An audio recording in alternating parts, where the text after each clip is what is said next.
Everyone, मेरा नाम सीमा कुमारी है और रोल नंबर 96। तो मेरा टॉपिक है एनसीटीई। तो मैं बताने वाली हूँ कि एनसीटीई क्या है, इसके क्या कार्य है, इसकी स्थापना कब हुई, इसका मुख्यालय कहाँ है, और यही सब मैं बताने वाली हूँ। तो सबसे पहले हम जानेंगे कि एनसीटीई क्या है। तो एनसीटीई का फुल फॉर्म होता है national counselling for teacher education, जिसको हिंदी में बोला जाता है राष्ट्रीय अध्यापक शिक्षा परिषद। यह एक भारत सरकार का एक सांविधिक निकाय है। ठीक है। तो एनसीटीई एक संक्षिप्त नाम है, इसे राष्ट्रीय अध्यापक शिक्षा परिषद के नाम से जाना जाता है। ठीक है। अब एनसीटीई का गठन या स्थापना कब हुआ? तो एनसीटीई का स्थापना 17 अगस्त 1995 को राष्ट्रीय अध्यापक शिक्षा परिषद अधिनियम 1993 की संख्या 73वां के अनुसरण में एक स्वायत्त निकाय के रूप में स्थापित किया गया। मतलब एनसीटीई का स्थापना 17 अगस्त 1995 को हुआ और 1993 में इसको संवैधानिक दर्जा मिला। मतलब कि एनसीटीई 1973 में ही आया था, पर संवैधानिक रूप से इसको दर्जा नहीं मिला था। तो 1993 वह साल है जब एनसीटीई को संवैधानिक रूप से दर्जा मिला और 1995 से यह लागू हो गया। ठीक है। तो वही अधिनियम 73वां के तहत इसको लागू किया गया। ठीक है। तो 17 अगस्त 1995 को इसी 1993 का जो अधिनियम 73वां के तहत जो बनाई गई थी एनसीटीई को गठित किया गया, तब एनसीटीई अपना काम शुरू किया। ठीक है।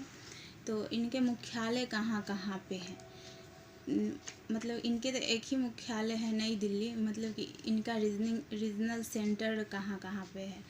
तो इनका मुख्यालय है नई दिल्ली, वहीं से पूरा एनसीटीई को देखा जाता है। ठीक है। इसके अलावा इसके 4 रीजनल या फिर क्षेत्रीय कार्यालय भी कह सकते हैं, क्षेत्रीय कार्यालय, जिनके माध्यम से संपूर्ण भारत में यह अध्यापक शिक्षा के क्षेत्र में कार्यों का संपादन करती है। ठीक है। तो इसके 4 कार्यालय कौन कौन से हैं? तो पहला जयपुर, बेंगलुरु, भुवनेश्वर और भोपाल। तो जयपुर जो है उत्तरी कार्यालय है, बेंगलुरु दक्षिणी कार्यालय है, दक्षिणी क्षेत्र का कार्यालय, भुवनेश्वर पूर्वी क्षेत्र का कार्यालय और भोपाल पश्चिमी क्षेत्र का कार्यालय।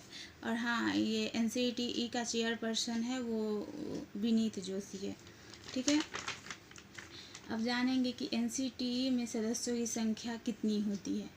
तो एनसीटीई में कुल सदस्य की संख्या 55 होती है, जिनमें से 3 मुख्य सदस्य होते हैं, अध्यक्ष, उपाध्यक्ष एवं सचिव। इनको पूर्णकालीन अधिकार प्राप्त होता है। इनका कार्य 4 वर्षों के लिए होता है। इनके अलावा 52 और भी सदस्य होते हैं, जिनमें कुछ पदेन सदस्य, मतलब कि जो कोई पद पे रहता है उसको पदेन सदस्य बोलते हैं। जैसे सीबीएसई का अध्यक्ष, एनसीईआरटी का निर्देशक इत्यादि। मतलब कि ऐसे पद पर रहें उनको पदेन सदस्य बोलते हैं।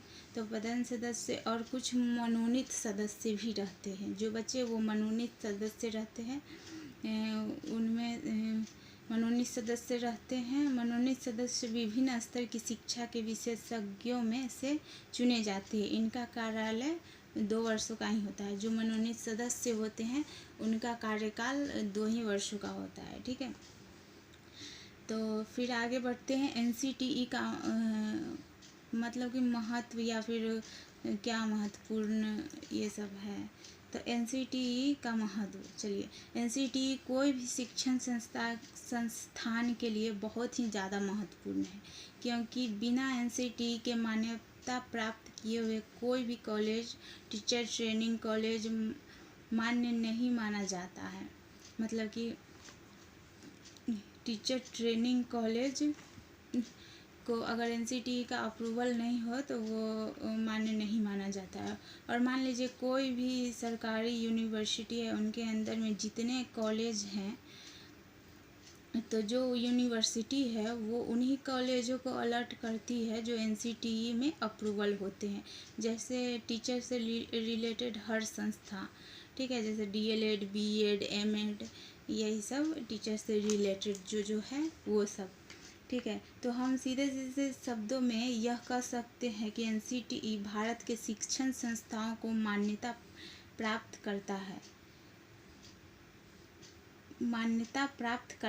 मान्यता प्रदान करते समय उस शिक्षण संस्थाओं को एनसीटीई द्वारा निर्धारित किए गए सभी मानक को पूर्ण करने हेतु और इसके बाद इसकी जांच होती है।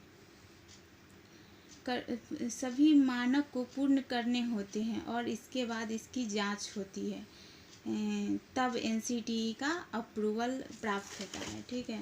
ऐसे ही अप्रूवल प्राप्त नहीं हो जाता है, उसकी जांच पड़ताल होती है, उसके बाद ही अप्रूवल मिलता है, ठीक है। एनसीटीई का कार्य हम जानेंगे कि एनसीटीई का क्या क्या कार्य है। तो एनसीटीई का सबसे पहला कार्य होता है जितने भी टीचर रिलेटेड कोर्सेज है उन सब को सुचारू रूप से चलाना और उन सब की देख रेख करना। मतलब कि टीचर रिलेटेड कोर्सेज को की देख रेख करना और कैसे चलता है कैसे नहीं ये सब देखना।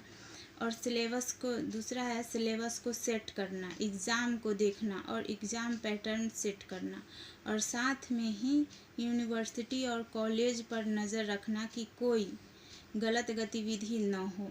मतलब कि एनसीटीई सिलेबस तो सेट करता ही है, एग्ज़ाम का प्रिपरेशन ये सब भी देखते हैं, और साथ ही ये भी देखा जाता है कि कहीं कोई गलत गतिविधि न हो, और साथ ही उनके गुणवत्ता से कैसे वह इन्हेंस किए जाएं, कैसे और अच्छा बनाया जाए उनको, ये सब एनसीटीई का कार्य है, ठीक है।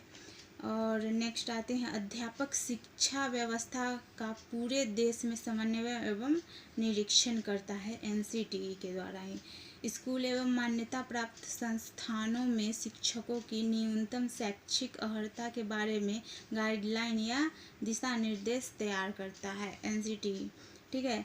स्कूलों एवं मान्यता प्राप्त शिक्षण संस्थाओं में नवीनीकरण एवं अनुसंधान को प्रोत्साहित एवं संचालित करना, ये भी एनसीटीई के द्वारा ही होता है। अध्यापक शिक्षा के व्यावसायीकरण को रोकना, ये भी एनसीटीई का ही कार्य है, ठीक है। तो और नेक्स्ट आगे बढ़ते हैं एनसीटीई के उद्देश्य। एनसीटीई के क्या उद्देश्य हैं? तो एनसीटीई का मुख्य उद्देश्य है संपूर्ण भारत में अध्यापक शिक्षा प्रणाली को योजनाबद्ध लागू करना। मतलब कि पूरे भारत में अध्यापक शिक्षा प्रणाली को योजनाबद्ध लागू करना उनका मुख्य उद्देश्य है, और इसके द्वारा समन्वित विकास को प्राप्त करना। इसके अलावा शिक्षा से संबंधित मामलों एवं अध्यापक शिक्षा प्रणाली के मानकों का निर्धारण एवं निर्धारित किए गए मापदंडों को पूरे देश में लागू करना और इनकी समीक्षा करना, ठीक है। तो फिलहाल मैं इतना ही एनसीटीई पे बना पाई हूँ, अब आगे